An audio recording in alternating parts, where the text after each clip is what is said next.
يا أهل بيت النبي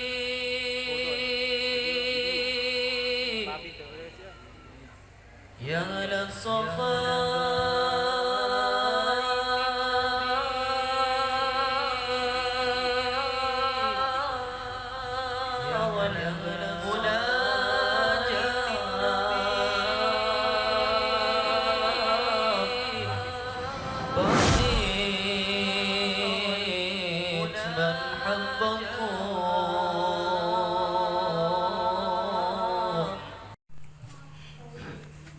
Assalamualaikum warahmatullahi wabarakatuh. Bismillahirrahmanirrahim. Innal hamdalillah nahmaduhu wa nastaghfiruh wa nasta'idzu min shururi anfusina wa min sayyiati a'malina may yahdihillahu fala mudilla lahu wa may yudlilhu fala hadiya lahu. Nashhadu an la ilaha illallah wa nashhadu anna Muhammadar Rasulullah.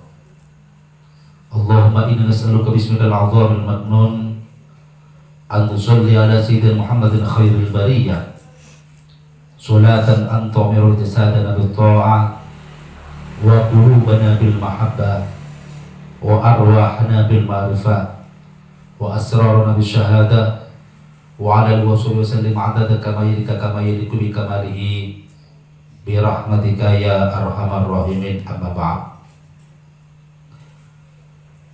Dalam pertemuan kali ini Al-Fakir akan menjelaskan tentang bangunan Thariqat Syatoriyah yang kedua yang dijelaskan dalam kitab Manhajus Sawi ala Thariqati Syatariyatil Qusyasiyah bab mabniu hadhihi thariqah al fana'i wal baqa. Dibangun ini thariqah atas konsep fana wal baqa. Fa'alam ayyuhas salik wa faqrullahu wa iyyaka li ta'atihi wasta'bilna wa iyyaka fima yardahu. Idza arafta wa faralta min hadhihi al-adhkar, tatkala engkau telah mengenal dan engkau telah selesai mengerjakan ini zikir, la ilaha illallah illallah illallah wa Allah Allah Allah wa hu wallahu huwallah jahran wa sirran, baik secara nyaring wa sirran atau secara sirri, baik secara nyaring atau secara sirri bi irsyadi syekh, dengan petunjuk guru. Fayabawi, maka patut lakah bagi kamu an ta'rifa wa tastawilah, mengenal dan repot atau sibuk min istighal syatari, dari kesibukan orang-orang ala syatariyah. Fa inna fiha, maka sesungguhnya fiha dalam sebagian istighal syatar, dalam min istighal syatar, kama zakara Syekh Wajihuddin Al-Alawi, seperti telah menyebutnya Syekh Wajihuddin Al-Alawi radhiyallahu anhu fi ba'di rasailihi, di sebagian surat menyuratnya Syekh Wajihuddin Al-Alawi, fana fillah, yaitu menyebut tentang fana fillah, fana kepada Allah, dalam Allah, fana terhadap Allah, bal fil ahadiyati, bahkan fana terhadap ahadiyat. Allati hiya, adapun ahadiyat, la ta'yun, adalah martabat la ta'yun, tidak ada penampakan. Fa idza hasalal wusul, maka tatkala berhasil wusul atau sampai terhadap makom ini, ma'al kamali, serta sempurna, wasoro, dan jadi sadik tersebut, wasilan, orang yang wusul, orang yang sampai kepada makom ma'rifat kamilan secara sempurna, bidawami ala istighali bima suratul syatariyah, dengan mudawamah, dengan terus menerus selalu sibuk minal masyrab syattari, dengan masyrabnya Syattariyah atau minuman orang Syattariyah. Jadi konsep yang kedua bangunan Syattariyah adalah konsep fana wal baqa, dibangun atas fana wal baqa. Dan penulisan kitab ini Al-Fakir menukil daripada suatu ujangan atau daun daripada seorang wali Allah Syekh Syattariyah, yaitu Syekh Wajihuddin Al-Adawi. Beliau berkata dalam salah satu suratnya kepada murid-muridnya, apabila seorang salik Syattariyah telah menyelesaikan zikir jahar dan zikir khafi, yaitu kalimat-kalimat la ilaha illallah, illallah, Allah, Allah, Allahu Allah, maka sehendaknya lah setelah dilakukan zikir secara sirri, jahar, sirri, secara nyari dan secara sirri, secara batin, maka lakukanlah yaitu fana wal baqa. Fana wal baqa. Konsep fana yang dimaksud konsep fana di sini adalah fana fillah. Merasa lenyap diri, bahkan seluruh alam semesta merasa lenyap, merasa sirna, enggak ada apa-apa. Langit, bumi, bintang, semuanya, bahkan diri sendiri, semuanya lenyap, lebur, tidak ada. Merasakan yang ada hanya Allah saja. Bahkan bal fil ahadiyat, harus lenyap terhadap maqam ahadiyat. Apa maqam ahadiyat? Yaitu maqam ahadiyat, yaitu suatu maqam la ta'yun, tidak ada penampakan. Maksudnya penampakan Allah Ta'ala masih belum menampakkan sifat wal asma'nya. Berarti tidak ada sesuatu selain Allah, hanya zat Allah yang ada. Allah Ta'ala tunggal di dalam zatnya. Jadi terserap terhadap maqam ini, sehingga merasakan fana yang sebetulnya terserap kepada maqamul ahadiyat. Sehingga apabila orang tersebut terserap terhadap maqam ahadiyat, fana terhadap maqam ahadiyat, akan merasakan suatu kedamaian, kenikmatan yang hakiki, yang dimakan dengan nikmatul kubra, nikmatul uzma, nikmat yang besar, nikmat yang agung, yang suatu nikmat yang tidak taranya. Sehingga apabila ditawarkan dunia dan seisinya untuk ditukarkan dengan nikmat sampainya seseorang pada maqam ahadiyat, ini tidak akan mau. Sehingga para sufi, para tasawuf berkata, seorang para aulia, seandainya para raja-raja di dunia mengetahui apa yang, merasakan apa yang ku alami, maka dia merampas apa yang ku alami, dan dia akan meninggalkan apa yang mereka miliki.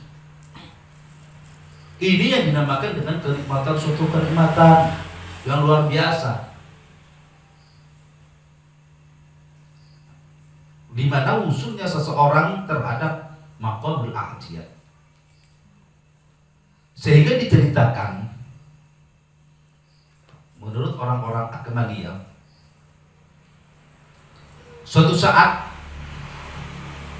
Kanjeng Sunan Kudus diperintah oleh Raden Fatah untuk menemui Kiai Ageng Pengking.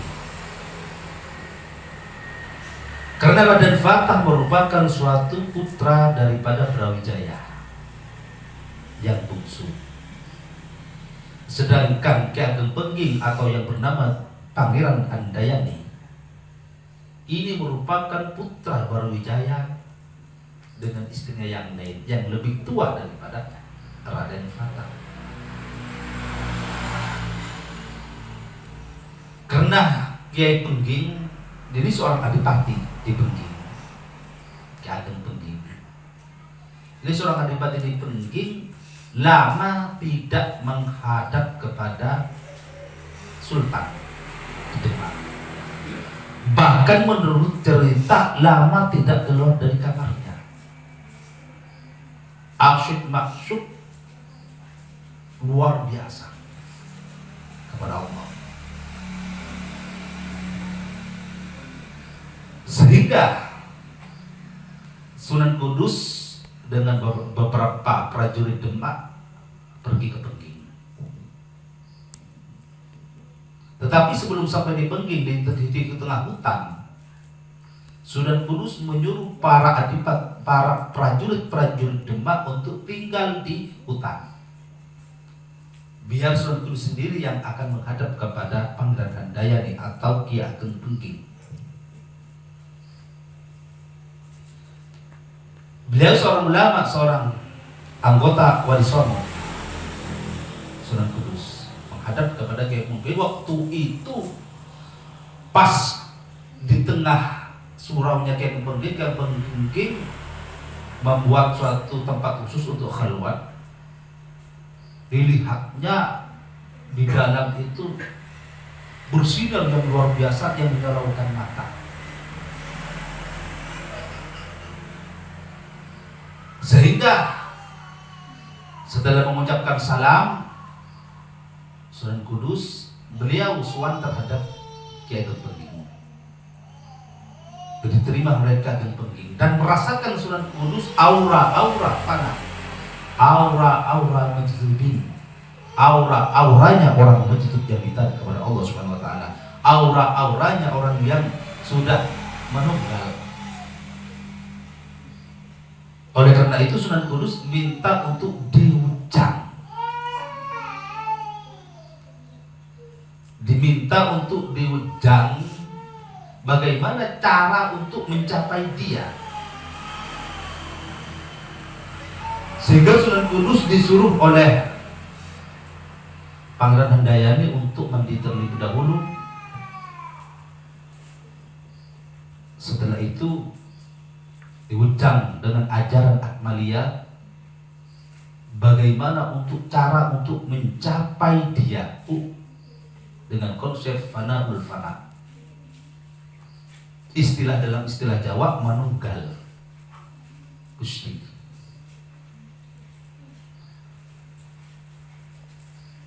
Lah dasarnya memang Sunan Kudus sudah arif billah. Sunan Kudus sudah ma'rifat kepada Allah, diujang langsung, menikmatan suatu merasakan kenikmatan suatu nikmat yang luar biasa yang tiada taranya. Lah, untuk mencapai ini harus mematikan dulu, mematikan diri, mutu qabla an tamutu. Ini sesuai dengan hadis, matilah kamu sebelum kalian mati. Jadi mematikan tabiat, mematikan nafsu angkara murka, mematikan keegoan, mematikan kedirian. Setelah Sunan Kudus merasakan suatu kenikmatan, ditanyai oleh Sunan Ki Ageng Pengging, bagaimana kamu yang rasakan? Demi Allah, yang kurasakan lebih nikmat daripada orang yang senggama dengan istrinya.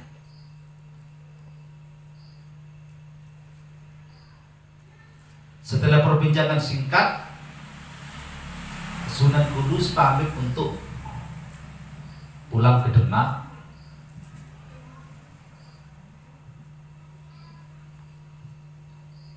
Lalu sesampainya Sunan Kudus pulang, jadi memang ada rencana. Karena apa? Karena Ki Ageng Pengging ini sudah majzub dan tidak mungkin bisa menjadi adipati atau mengurus suatu kadipaten atau negara.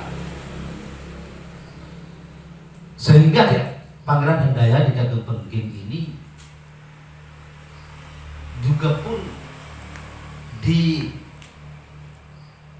dipencilkan, dibawa kepada suatu tempat yang tidak ada orang tahu, di mana dia asyik maksud istighfar kepada Allah. Bahkan menurut orang-orang Akmaliyah.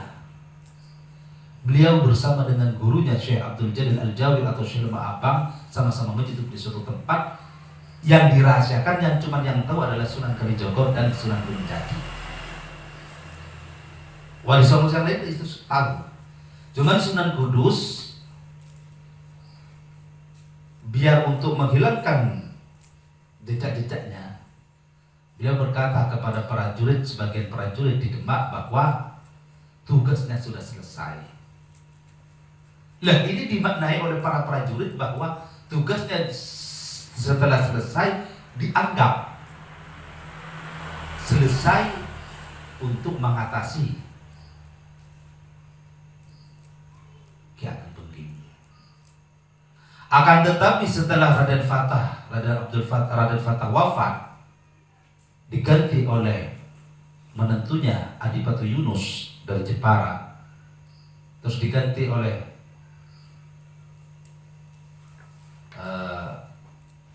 Pangeran Trenggono, putranya yang bungsu. Pangeran Trenggono memang ada tidak kesukaan terhadap Sunan Jalil, sehingga Pangeran Trenggono, orang-orang yang dekat dengan Pangeran Trenggono, terutama para ulama yang berasal dari Kerala, membuat suatu cerita bahwa Ki Ageng Pengging dieksekusi oleh Sunan Kudus karena memberontak terhadap pemerintahan Demak. Ini Al-Fakir juga pun meluruskan bagaimana itu sejarah. Kebenaran sejarah itu tersendiri Al-Fakir serahkan yang lebih tahu Allah Subhanahu wa Ta'ala. Sehingga dari Ki Ageng Pengging syarat keilmuannya dialihkan kepada Kiai Ageng Tingkir. Kiai Ageng Tingkir ini tidak maju sampai kepada Pangeran Joko Tingkir atau Sultan Hadiwijaya, Sultan Pajang, pendiri kerajaan Pajang. Dari Pajang inilah akan diteruskan kepada Panembahan Sonopati, anak angkat daripada Sultan Hadiwijaya. Konsep fil ahadiyat bahkan masuk kepada makom ahadiyat. Seorang salikin masuk kepada makom ahadiyat nanti ada dua kategori. Ada yang keluar biasa seperti manusia biasa. Ini semuanya para wali Allah. Ada yang masuk tetapi akalnya disimpan lenyap karena pengaruh diserap di makom ahadiyat. Ini orang-orang majdzubin, orang-orang jazbah, sehingga mereka orang jazbah itu lupa terhadap dirinya, lupa terhadap alam, lupa terhadap selain Allah. Yang dilihat hanya Allah. Sehingga orang jazbah, meskipun dia telanjang, meskipun dia tidak melakukan amal-amal syariah, tetap tidak dikenakan kewajiban mengamalkan syariah. Kenapa? Karena yang taklif syar'i itu yang ada akalnya. Sedang orang jazbah akalnya sudah disimpan di sisi Allah. Artinya disimpan terserap kepada makom ahad. Tetapi semuanya adalah para kekasih-kekasih Allah, wali Allah, orang-orang ahli makrifat.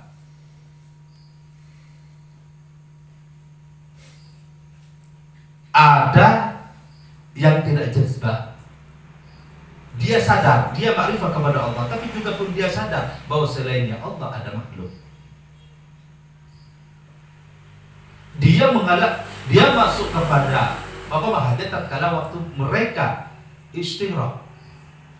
Tetapi kalau orang majdzubin sudah tidak sadar, yang dia ketahui hanya Allah. hilang kesadaran, hilang akalnya, sehingga yang diketahui hanya Allah. Dan itu pun merupakan juga pun kekasih Allah. Orang-orang majdzubin seperti ini tidak bisa akan mengurusi umat karena sudah asyik masuk kepada Allah. Dan Syekh Abdul Jalil Al-Jawi termasuk Pangeran Handayani atau Ki Ageng Pengging, termasuk putra daripada Syekh Abdul Jalil Al-Jawi, yaitu Pangeran Jatiswara. Ini bukan putra langsung tapi cucu. Jadi Pangeran Jatiswara sebenarnya Syekh Abdul Jalil Al-Jawi memiliki seorang anak perempuan, dikawin oleh Sunan Kalijogo. Ini memberi seorang anak. Ini seluruh orang-orang begitu. Adapun Syekh Abdul Jalil putra yang laki-lakinya ada Syekh Bardut atau Darul Butun. Ini menjadi seorang ulama. Ada juga pun Syekh Abdul Qahar, ini menjadi seorang ulama. Dan Syekh Abdul Qahar ini mempunyai putra yang bergelar Raden Rahmat, bukan Sunan Ampel, tapi gelarnya Sunan Sendang Tuwur. Dan alhamdulillah kita jemaah sudah pernah melaksanakan ziarah kepada Sunan Sendang Tuwur. Dan itu adalah sebenarnya cucu daripada Syekh Demak Abang, dan mengajarkan Islam termasuk Thariqat Akmaliyah dan Syathariyah di daerah Paciran, Lamongan. Dan insya Allah momen-momen masjidnya, batu-batunya itu masih unik. Alhamdulillah kita sudah berziarah ke sana. Itu bin Abdul Qahar bin Abdul Jalil. Terus berhadith fillah, berhadith, dan makom hadith itu pun karena kadang-kadang orang yang masuk pada makom hadith ini dori nikmatnya lupa kepada segala sesuatu selainnya Allah.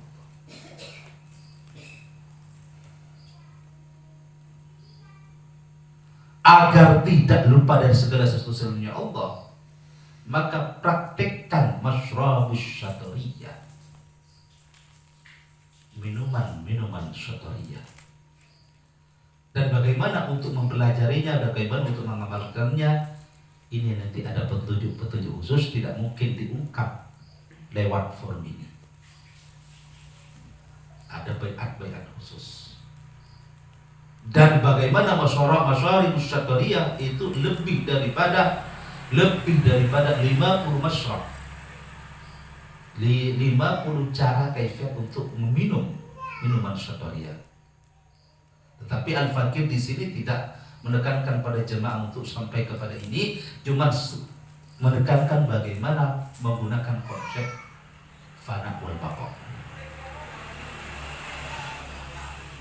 Bagaimana menggunakan konsep bagaimana fana terhadap Allah, lebur lenyap, tidak ada segala sesuatu selainnya Allah, sehingga merasakan yang baqa, yang langgeng hanya Gusti saja, hanya Allah saja, hanya zat Allah saja. Ini sesuai dengan firman Allah dalam Al-Quran, wa yabqa rabbuka dzul jalali wal ikram, kullu man 'alaiha fan. Setiap sesuatu pasti fana, akan sirna, lenyap. Wa yabqa rabbuka dzul jalali wal ikram, dan yang langgeng itu hanya zat Allah. Yang langgeng hanya zat Allah.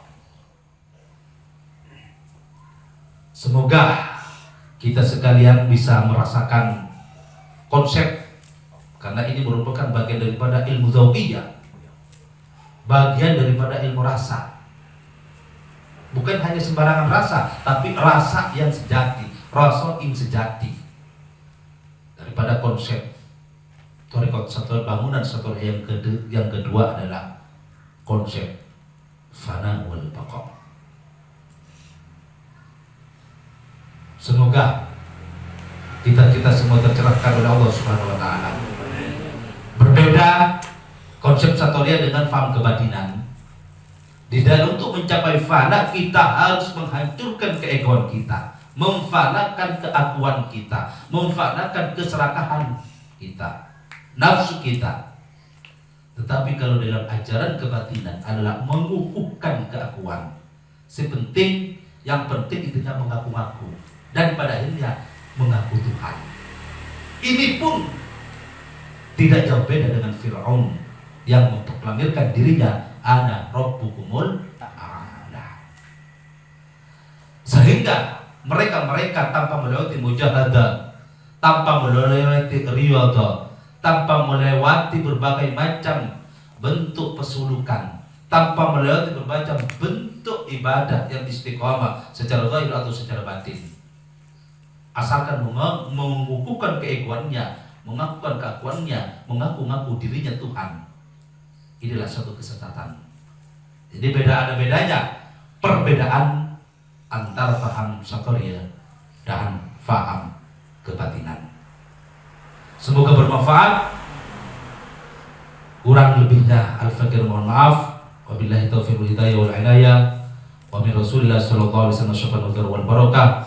Wassalamualaikum warahmatullahi wabarakatuh.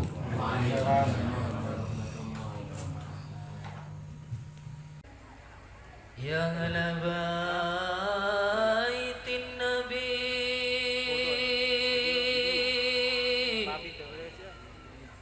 ya ahla safa.